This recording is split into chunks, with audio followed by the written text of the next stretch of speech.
Let's switch gears now to the economy.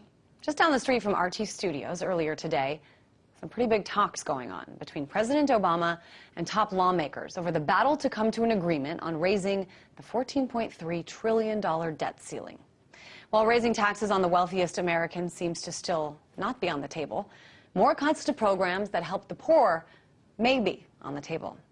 This is a battle that's brewing in a much more concentrated way a little further down the road, in the state of Minnesota, where the state government there is still shut down.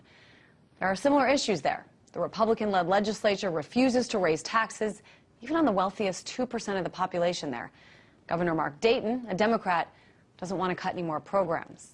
It is very important to keep an eye on what's going on there. I know a lot of lawmakers are. Protesters are now starting to take to the streets. I talked to this a little earlier with Gerald Celente, publisher of the Trends Journal and director of the Trends Research Institute.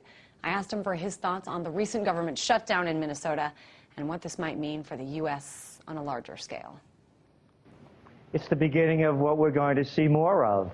As governments continue to fail, state governments, we all know about their pension problems and other issues that they cannot meet, funding issues in the future. So you're just going to keep seeing this spiral out of control.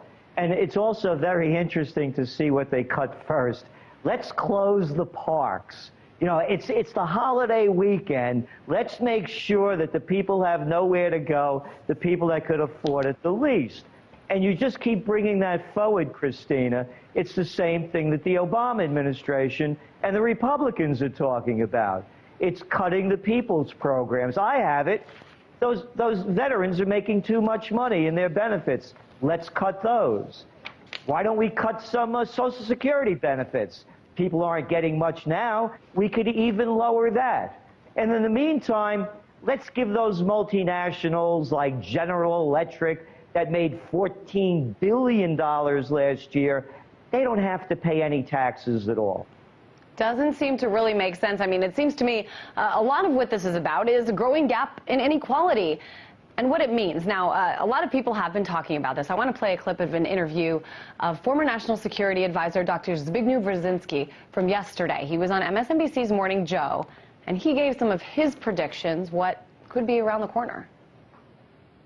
The sense of social injustice can be terribly demoralizing and politically, in the long run, very dangerous. It can politicize socioeconomic issues, create radicalism, class conflict, extremism. And I think that's a real risk in our society. Dr. Brzezinski also talked about seeing a slide into, quote, intensified social conflicts, hostilities, and radicalism. Gerald, I mean, do you think that this is what's ahead? Or will people be taking to the streets across this country?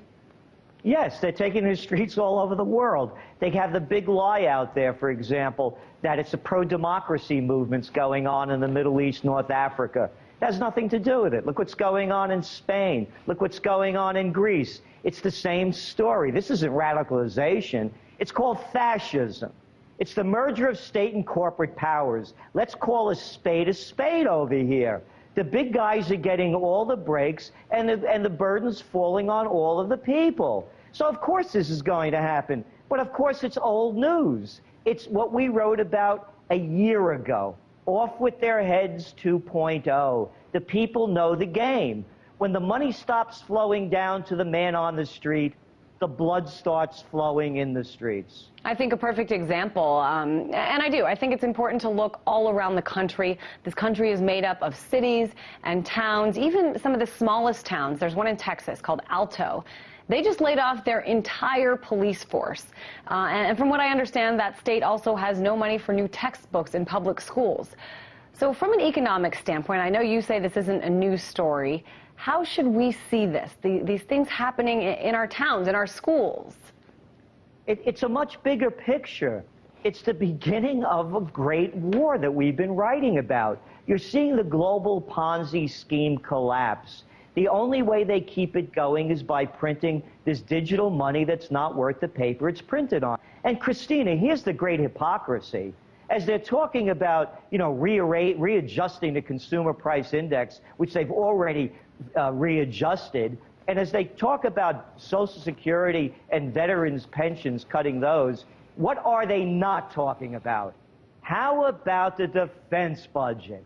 How about the $1.2 trillion being spent in defense and defense-related projects each year? Not a peep. Well, I mean, I think they are talking about it a little bit, but they're making cuts that sound big to us. You know, the first one, I think, was $78 billion. But you're right, Gerald. I mean, that's a drop in the bucket in the defense budget. But they are talking about it, just to be fair. They're talking nothing, though. It's jive talk. $40 billion a year doesn't add up in a $14.3 trillion deficit.